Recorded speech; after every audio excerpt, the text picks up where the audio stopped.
Questa mattinata abbiamo incontrato e stiamo ancora incontrando circa 300 studenti delle scuole medie e delle scuole superiori del Trevigiano. L'obiettivo è quello di farli ragionare banalmente,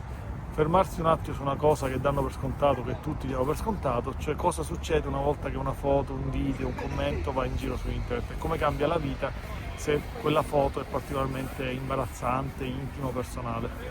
Ecco, quali sono i comportamenti da evitare? Il comportamento da evitare è sempre lo stesso sia per gli adulti che per i minori, quello di fare una cosa senza ragionare su cosa può succedere dopo. Quindi se io faccio una foto, un video di cui potrei pentirmi se fosse diffuso,